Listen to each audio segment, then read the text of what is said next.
Kathy Hillis. I'm a member of the Nevada County Historical Landmarks Commission. This commission was created 55 years ago by the county supervisors. The function of the commission is to identify historical sites and objects through recording, marking, preserving historical resources of Nevada County. We are conducting oral history interviews of local legends who live in Nevada County. You can watch these interviews, by the way, on our website, YouTube, or the Historical Serials Library. I'm very happy to introduce Bill Falconi, William Bill Falconi, a native of Nevada City. Bill, there you are. Yes. So, Bill. Good afternoon. Good afternoon. So, tell me, were you actually born in Nevada City? I was born in downtown Nevada City.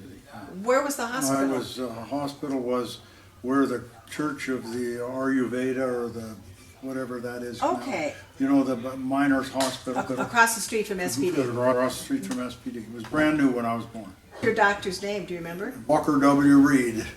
Walker Reed. Yeah, he was a county doctor, you know, in those days. And he did private practice too. He was a close friend of my dad's. They used to hunt together. Speaking of your dad, I don't really know much about your father. Well, my dad's side is a little different. My mother's side was more prominent. My dad, I think, married up when he did. Okay. You know, my mother inherited a house from her father. She was born in Nevada City. My dad was not born in Nevada City. They brought him here when he was about 2 or 3.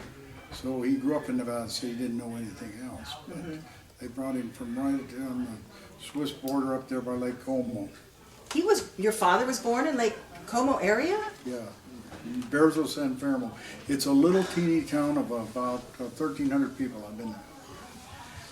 How in the world did the Swiss people know about Nevada City? Well, I think, you see, they were more industrial people. And between about the Civil War and 1900, they brought a lot of people in to work professionally in the mines and did things, see? And so people came who worked, so they came from all over, you know, they came from Germany and Italy, but the Italians, those came from the north where the industrial work was done. And my grandfather on my mother's side, they worked in the marble mines, you know, and they also worked in those salt mines in southern Austria and northern Italy. There's salt mines in those areas. So they knew. It's like the Cornish. They brought them here because they worked in the tin mines. It was all the same thing. And the Germans they brought here because they worked in the coal. And so, yeah, so that kind of thing was common. It was very common. Did your father go into, what interesting job did he do? My dad worked in the mines when he was a kid. Our mines here? Yeah, and but he never liked it.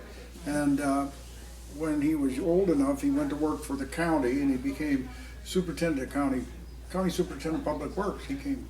Come on. Yeah. And here you are. Come well, on. The apple doesn't fall far from the tree. No, it doesn't. No, my dad was county superintendent of public works. In those days, you didn't have to be an engineer to be one, see? And so he started at the bottom. He told me that when he started in, I think it was 1935, there was 3 people on the road crew, and he was one of them. 3 people in Nevada County on the road crew.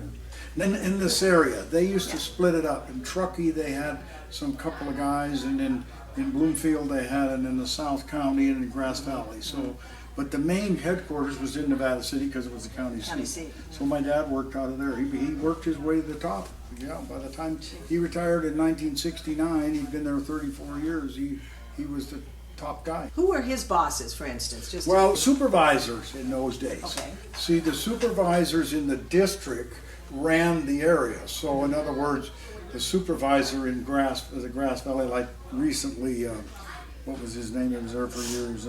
Anyway, that person would be the boss of the crew in that area. And in Nevada City was the Arbogast. That was an old name. They lived out on Bloomfield Road. And he was the boss in Nevada City. And in Truckee, they'd have one. And in Bloomfield, they'd have another one. In San Juan. So it depended upon where they were. But the head guy was in Nevada City. And who were some of the supervisors then? Well, there was Lowell Robinson's father, Really? Guy Robinson. Really? Yeah, Oh, and okay. there was I just said Kerry Arbogast. Yeah. He was another one. There was a guy named Charlie Smith, and I forget what the guy in Truckee was named Lawler or Royalton, something like that. A name like that. I don't know. I was just thinking about Truckee, because now it takes us an hour and 5 minutes to get to Truckee, to drive there. How long did it take to drive? Dad said that they built Highway 20 in the 1920s, and so it was pretty good then. I'm going to say when I was a kid it was a 2-lane road, and it took you, well, it takes about an hour to get to Truckee nowadays, Yeah. if it's not snowing. Right. And in those days it probably took an hour and a half. Okay, so the roads were pretty decent by then. Yeah, yeah. Now you mentioned his wife is your grandmother. What was her name? My grandmother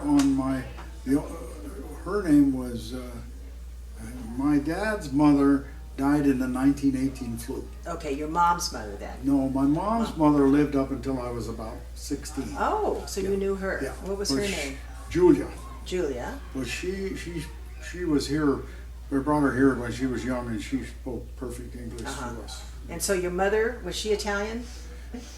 Well, they were kind of French, Italian. They spoke a weird dialect. But see, my dad's side, come to find out, you didn't find out until later. My dad's side, they were actually spoke a Celtic language. They didn't speak Italian because they were driven up there by the Roman armies up in those hills. My goodness. And that language lasted until World War II. And it was just in a little pocket up there between Bergamo and Como. My In gosh. that corner. And I think my dad went to the grave never realizing it, but my mother used to say, oh, they speak a strange dialect nobody understands. Yeah. Well, now I know why. Now you know why. It was a Celtic dialect. Now did you go to, what elementary school did you Nevada go? City. It was a Celtic dialect. Now did you go to, what elementary school did you Nevada go? City. Nevada City Elementary. Which is, the one there, One there. on Main Street. right, and then high school? I went to Nevada Union. But I what, went to junior high. See, that was a transition period. I graduated in '59. It was a transition period. They had 1 through 6. There was no kindergarten at the beginning. There was one. I started in September of 1947. okay, So it was 1 through 6 at the elementary school in Nevada City. Then you went to the old high school, which is just below where I was born there, below the SPD, where that where it was torn down. that one was torn down. Yeah, it was that now was Nevada City High School. See, Forest Charter School. When my mother graduated from high school, it was that one. It was Nevada City High School. My dad never graduated from high school. Typical, oh, you got to go out and go to work. Right, right. And he always said, well, Billy, everybody went to school did better than me. That's why he made me go to engineering school. Right. But anyway, so we went six years to the elementary. Then we went 7, 8, and 9 to the old high school there on Zion Street. Us and, got this, all the Grass Valley kids, everybody. Together they mixed the Grass They Valley mixed kids them with all. Nevada Because City. they formed Nevada Union in 1950. Yeah. And it was during those transitions before they started Nevada Union High School. Then, 10, 11, and 12, we all went to Grass Valley with the Grass Valley kids and everybody. See, there wasn't very many kids. When I was in high school, there was no Alta Sierra, Wildwood, Lake of the Pines. There was none of that kind of stuff, And so it was real little because the war had taken away the jobs, and the jobs were gone to the cities, and people didn't come back. And my dad and my family stayed because my dad had a permanent job with the county. See, he had probably the better blue collar job in the county. But anyway, so we went 7, 8, and 9, all Grass Valley and Nevada City to that school. And then 10, 11, and 12 all to to the one on Empire Street. On Empire Street? Yeah, the old one on Empire Street. It's still there. Oh, okay. I don't know what they use it for nowadays. I don't know. So the high school as we know it was built after the after you. It was started Started. the year that I left Wow. in '59. Our ag had cattle there on that, and there was still a pear orchard there about where the Dawn Baggett Theater is. Yes, on there was a that hill. pear orchard There was a pear orchard. There was cattle down in the bottom. and cattle.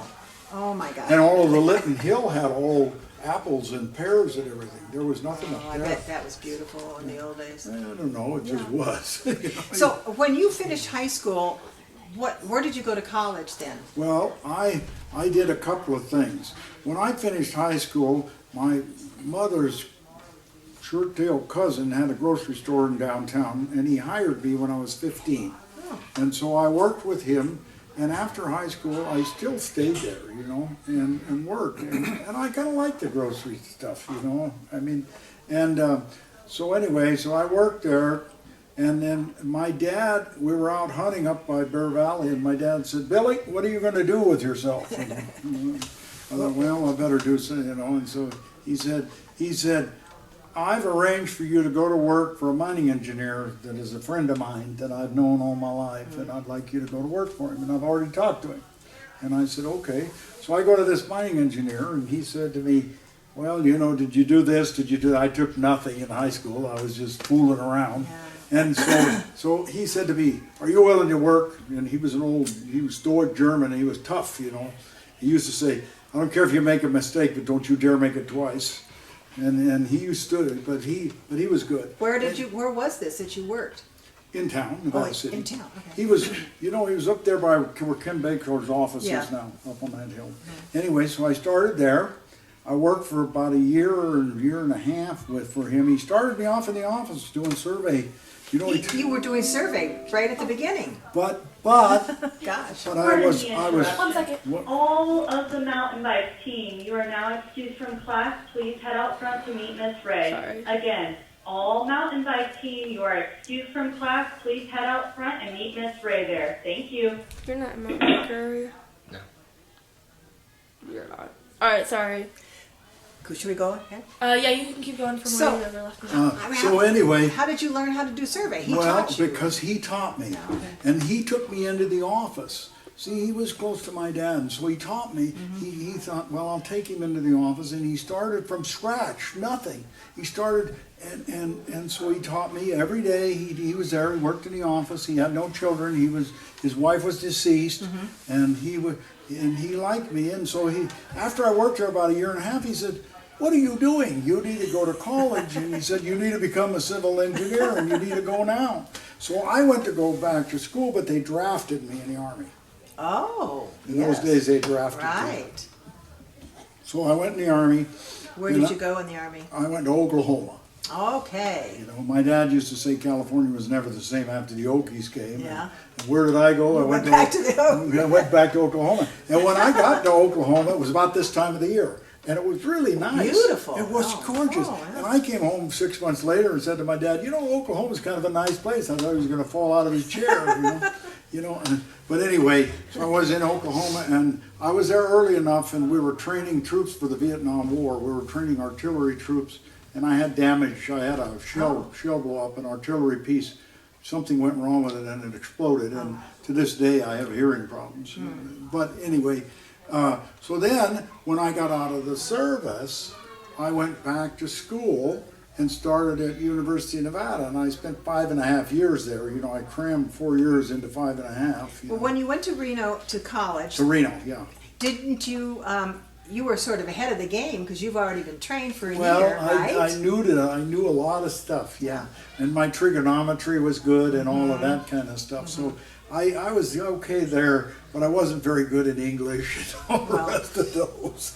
You know, they started me out at the bottom, you know. But but I went to engineering school, and you know, if I had to give anybody any advice, Nevada's a good engineering school. It still is. I've got a grandson that's interested in going there Oh, now. good.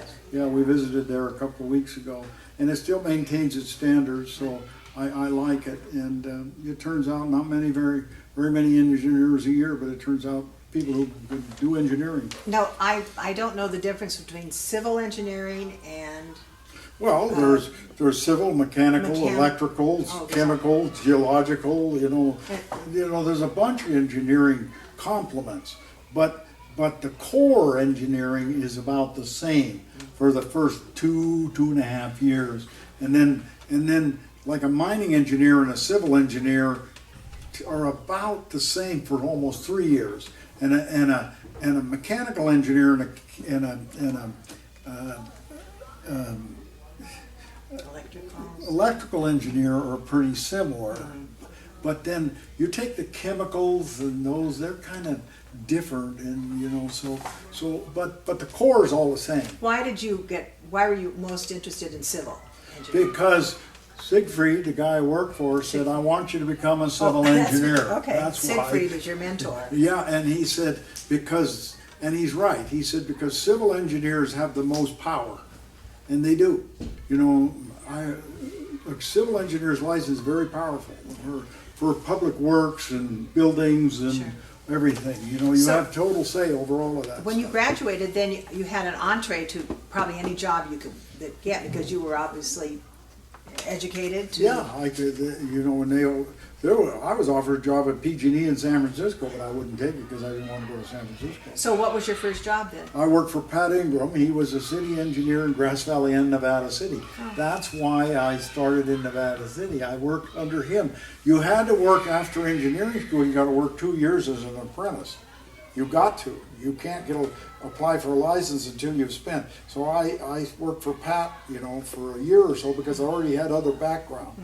So I worked for Pat, and then I immediately got a license right then.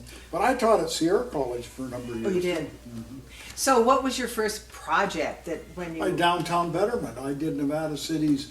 We put the gas lights and the electricity underground. That was you. 72. I was the engineer for that. That must have been interesting, digging up the street. Yeah. Oh, did you find any bodies or anything? They used to take mine tailings and dump in the streets. And one guy, I don't know if it's true or whether he made it up, but he said he found a little piece of gold on the street when we were there. And he showed it to us, and it was real, but I don't know if he pulled it out of his pocket. Right. I really don't know. I wasn't there when he picked it up. So you had to take all the telephone poles down, Everything. dig up the street completely. Everything. Put new curb and What gutter happened in. to the merchants while you were doing that? Oh, it was terrible. Oh. It was absolutely terrible.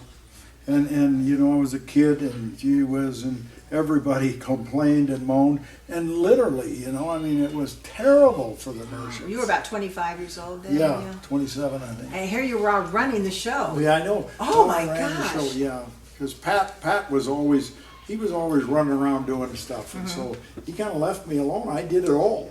I did the pays. I did the cost estimates. I did the inspection. I did. So what was it after that was done? And After that was What done, was the and I next taught big at Sierra College for a few years. Then I still worked for Pat part-time, and then I began doing work for the city direct after I got a license. And then I worked for the city part-time, and then I did my own private practice part-time. what would that be? Oh, surveying and engineering work, okay. Because I'm a licensed surveyor separately from an engineer. I have 2 licenses. Yeah. So who was our city manager at the time when you were... Burl Ross. Burl. Okay. Burl came to work there in 65, and I came to work in 71. Okay. What's another big project that you were proud of? Oh, gee whiz, that we did. I did a lot of things in my career. For the city mainly. The other was the Pine Street Bridge.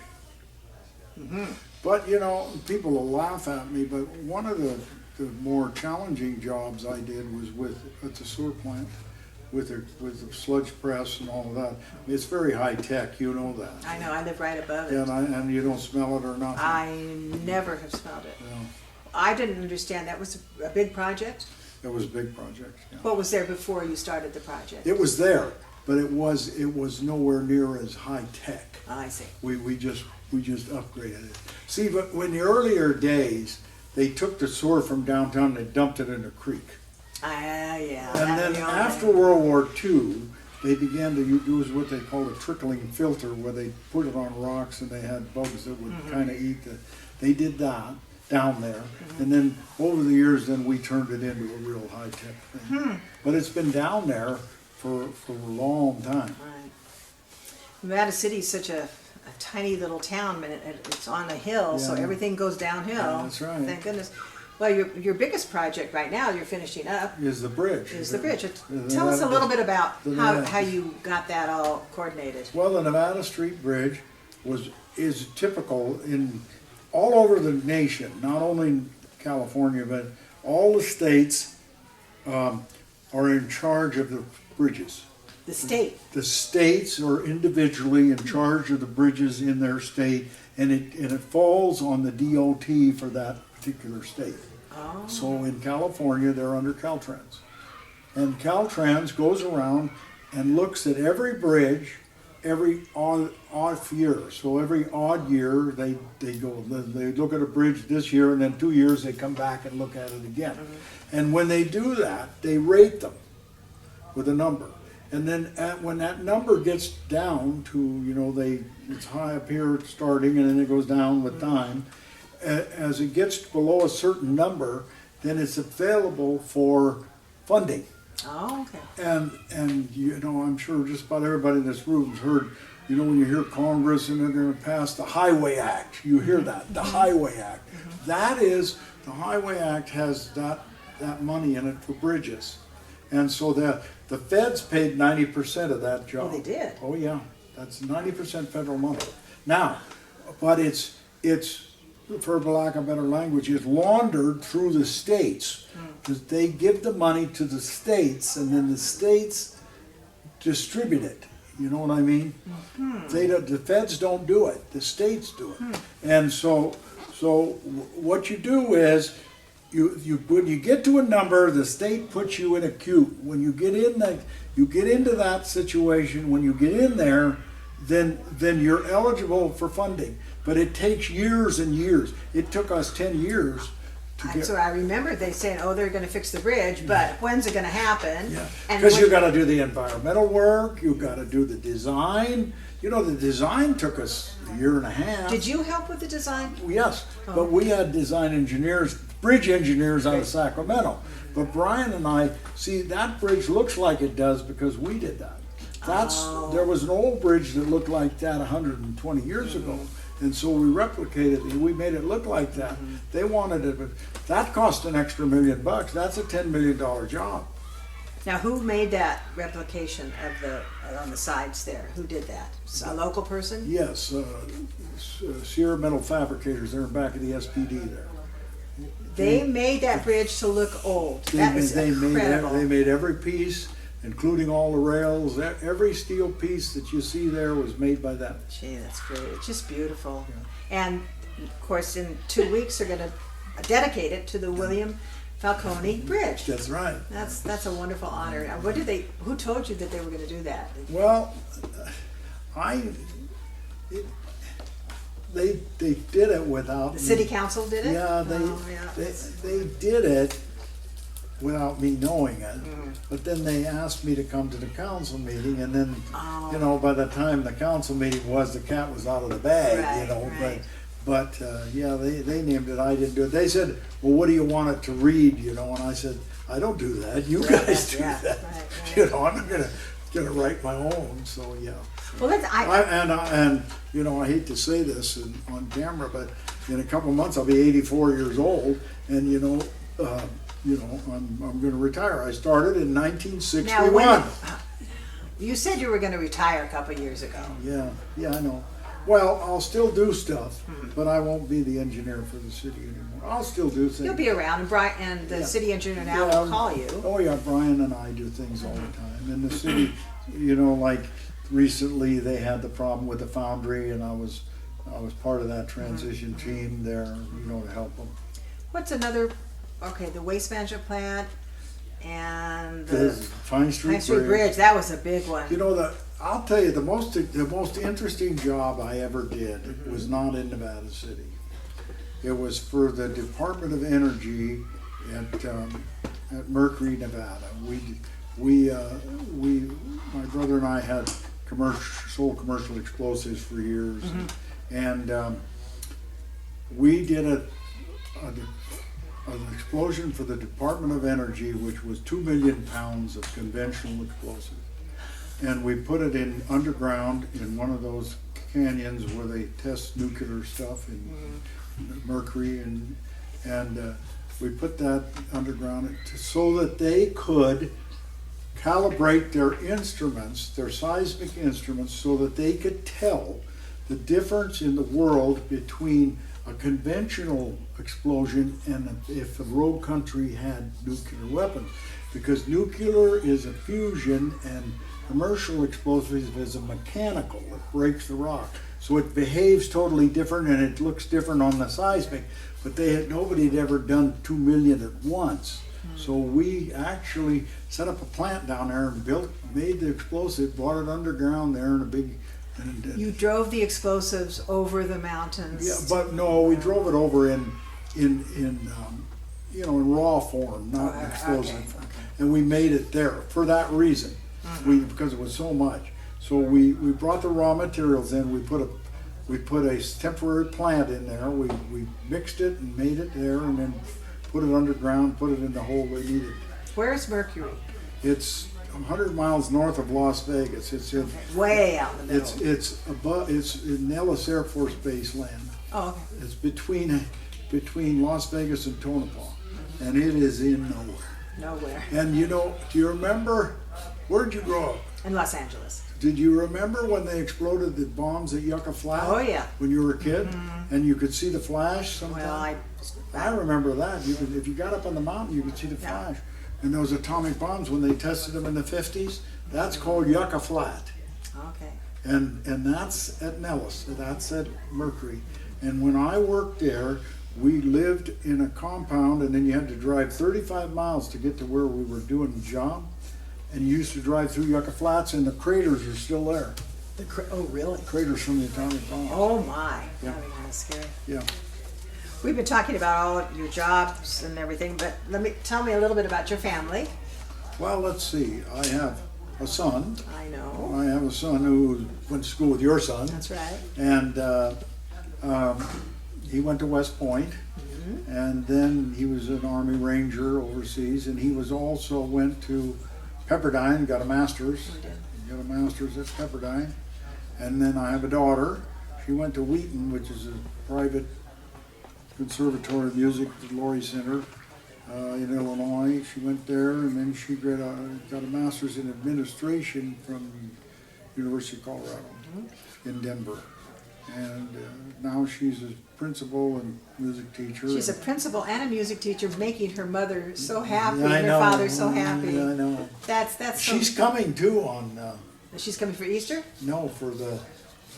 Oh, for the dedication. Yeah, so you'll see her. Oh, yeah. great. And so and her husband's the chancellor of the University of Colorado Mountain Division, so he's Very impressed. pretty big shot. Yeah. Well, tell me how you met Lori. I knew Lori. I was very Well, fond of her. Lori and I met in Pioneer Park playing in the Oh, band. come on. Are you kidding me?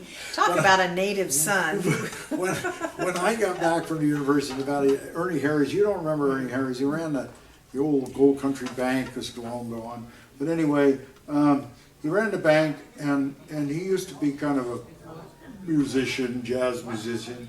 And so him and some other guys decided they wanted to start the old county band that the county, they used to have an old county band here years ago, back in the 1800s.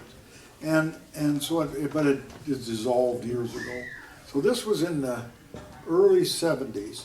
And so they decided to start up a band, and so they were looking for anybody they could get. And when I was in school, I played in the band, and he knew it. What instrument did you play? I played the trumpet. Oh, I didn't know that. Okay. Yeah.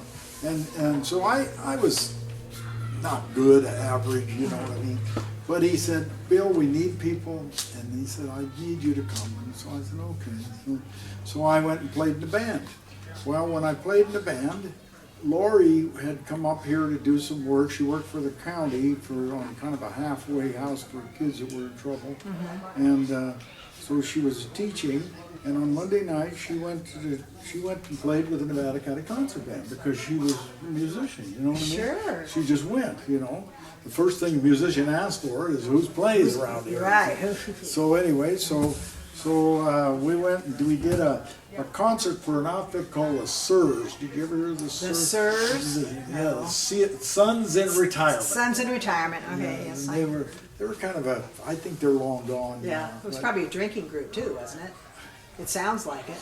I don't remember. Yeah, but you played as kids, for kids. We played for- for that group in Pioneer Park, and so that particular night we walked out off the stage and out there, and here was Lori, and we started to talk, and we went on our first date to the Willow.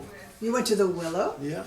Well, that's very interesting. So that was How it. lucky both of you liked music. And you know what? She, these kids can relate to this. She was 30, and I was 32, and neither one of us ever been married. You know, so. That's how it's more and more like today. Yeah, Actually. now today, and we were married for 48 years, and then she died of cancer 5 years ago. She really was a fighter too, Yeah, she did. She had it for 19 years. and Yes. you were her caretaker for Yeah, 19 years. I know. Tell me about it. I know. And poor people, the discomfort they go through is beyond me. I bet. Well, you certainly have had wonderful children, though. I know both of your kids have just made you very proud. Yeah, my grandfather on my mother's side was more prominent than my dad's side. Oh, okay. He made money in the mining business, and he used to do contracts for people around here.